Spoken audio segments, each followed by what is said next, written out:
What up, Dokkanners? We received the teaser info for the upcoming content during Part 2.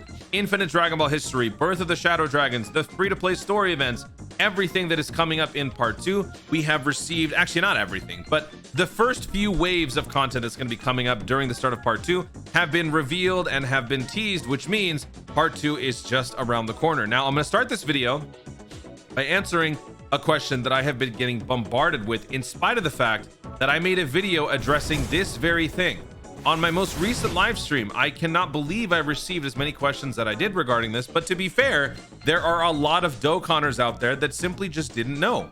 And the question is, when is Part 2 coming to global? I literally made this video 3 days ago. We still got a lot of questions, but that's totally fine. I am once again going to be answering that, but through a different way. In this video, I talked about how the dates basically coincide to the 12-12-12 model, where it's just basically the 36-day celebration split up into 3 parts, which is the best way to look at it in my opinion. But another great way to consider when parts 2 and 3 will be starting is by taking a look at the social media campaign in the news. So I would urge you guys to take a look at this so you can see the exact dates for you in your time zone, in your region.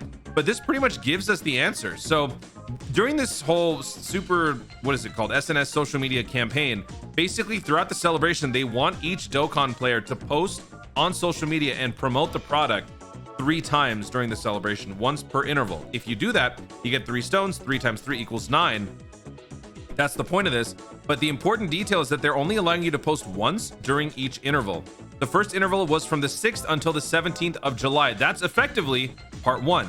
Part 2 starts on the 17th of July at reset and goes on until the 30th of July right before reset. So that's basically part 2. So it doesn't quite adhere to the 12-12-12 split that I mentioned, but it's pretty close. And that's the main thing. The point is to get an idea for when the celebration continues on to its next parts. So in my opinion, I still think the 12-12-12 works best. But if you want an answer, because you won't settle for anything less, this is probably the best you're going to get. So until we actually get confirmation of the actual campaign details, just go by this. This is a really good indication, because they literally want you to post once during each part. So that answers the age-old question when part 2 begins. I would hope that most people will now be able to see this. If they still don't, I will answer the question again during live streams. It'll be fun. But now let's go through everything else. Now at this point, I got to finish the video by just going through the same spiel, right? So let's go everything again. We've got the story events that are coming back. So the thing about this is that now you will be able to complete the free-to-play grind on all of these story events. All of them will be completable, but you will not be able to EZA them. So let's actually take a look at the JP side here. We've got the Babidi story event. We got the Hercule story event. We got the Goku and his rival story event. So let's take a look at these. The Babidi event is where you can obtain the full LR Babidi. Now, pro tip, if you guys are trying to save as many Kais as possible, this is the time to do so, because this LR is going to be receiving an EZA. So not only will it have an SA 20 out of 20, but it'll eventually have SA out of 25. Now you can fully boost up this super attack for free. How do you do that?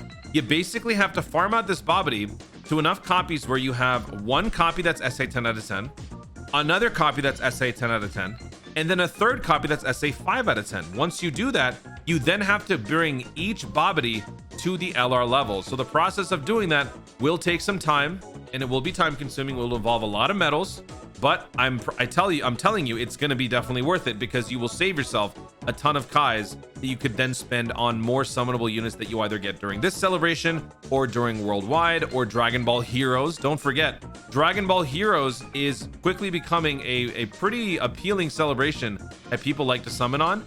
And year by year, those units become more demanding and more ridiculous. And not a single one of them, to my recollection, was farmable with a super attack or with a free-to-play unit, I don't think. Except for Cumber. I think Cumber was the only one.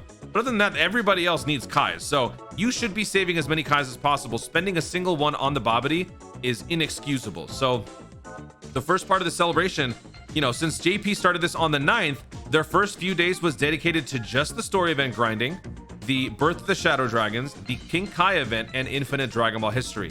Everything else started a little bit after that. The Extreme Z area for the Super 13 stuff happened later. The EZAs happened later, which we'll get to in a minute. So for the first few days, this is going to be what you're going to be focusing on. I will be dropping videos on the Shadow Dragon events as soon as possible. I actually might just go live on the channel when part 2 begins, and then I will probably do the Shadow Dragon runs either on stream and post those as videos, or I'll just record them right afterwards. Either way, this will be posted soon after. I will do all of my responsible Dokkaning and farm all of this out on stream with you guys, though. That is something that I like to do. So that's the Bobbity. Same thing for the Hercule. It's way easier because the Hercule is just a TUR. Either way, you're probably not going to be using this guy too much, but still, there's no reason to waste stones on him. And then the last one is the Goku and his rivals. This just gives you another support memory. If I remember correctly, this support memory is pretty mid. I don't remember. All allies key +3, superclass allies key +1 in addition when there's a saviors category ally. When HP is 59%, yeah, whatever. I mean, if you use saviors, then great. Otherwise, yeah. So yeah, I mean, it's more stuff, right? So farm all this out. Then 4 days into part 2, that is when the EZAs for the LR Spirit Bomb Absorb Goku and the Blue Kaioken Goku will release, which means subsequently their Extreme Z banners will drop. I know some people might be mildly tempted by that. If you are someone who is mildly tempted by that, the good thing about Global is that you will have a way to buy the Dokkan Festival ticket for the Extreme Z ticket for the Blue Kaioken, and you will have opportunities to summon on this banner without having to spend stones. Let's see who's featured here. You know, if you're brand new, this actually isn't all that bad. I mean, I wouldn't prioritize this with your stones, but like in terms of a spread for a brand new player, this ain't too bad. All Universe 7s, all Pure Saiyans, all Realm of Gods, all pretty decent. So actually this kind of slaps low-key. So if you are a moderate spender and you do buy those Extreme Z tickets and you summon on this, your 3 features that are vying for your summons are these guys, and that's a pretty good selection right there. Okay, so that'll be dropping a few days afterwards. So if you guys are still working on pre-farming your units, feel free to do so. You'll still have plenty of time.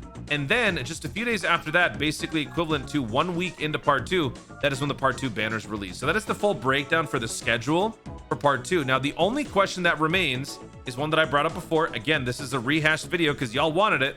What are we going to be doing for part 2 when it comes to this stuff?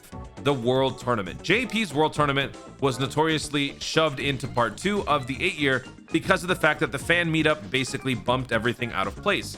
Like Global, they too were supposed to have a World Tournament right before the anniversary, but instead their World Tournament got bumped into the middle of part 2.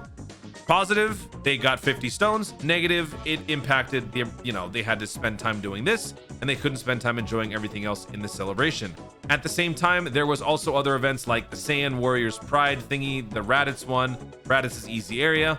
Also, Super Strike event for TN. All of this content is equivalent to about 70 Dragon Stones worth of stuff. The Super Strike event renewal of stuff, they give you 20 stones per renewal. Considering the fact that we've already had this on Global, will they give us a new Super Strike event renewal for Global? Maybe. If they do, that's 20 more stones that I can add to my stone count here, which effectively brings us over 1,200, which is exactly what I predicted. If they don't do that, and they just give us an older Super Strike event renewal, I would hope that at least they would make it Android 16 to give you new players a fighting chance against things like the Cell Max Artificial Life Forms event. Because Android 16 Super Strike event renewal is very useful for that. And then for the actual World Tournament, which is 50 Dragon Stones worth of content, what would they do as a replacement for this? Would they give us a new EZA, a global first EZA, perhaps, I don't know, some sort of a precursor to the upcoming worldwide download? I don't know. So, your guess is as good as mine. Feel free to leave your own theories and thoughts in the comments down below. Will they do it? In my humble opinion, I think they probably will just omit all of the World Tournament stuff. We will just not get anything else.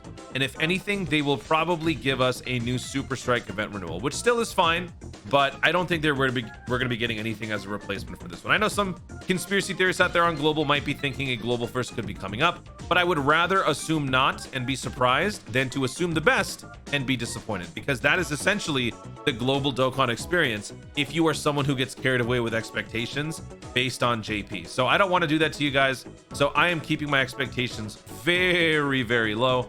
And I don't think there's going to be anything good coming about. So there you have it, folks. We know when part 2 is starting. We know how part 2 is going to be flowing. Initially, it'll be these events. Then it'll be the EZAs. And then it'll be the part 2 banner a week afterwards, which is then when you're able to use your rainbow tickets. And the discounts for part 1 will go away.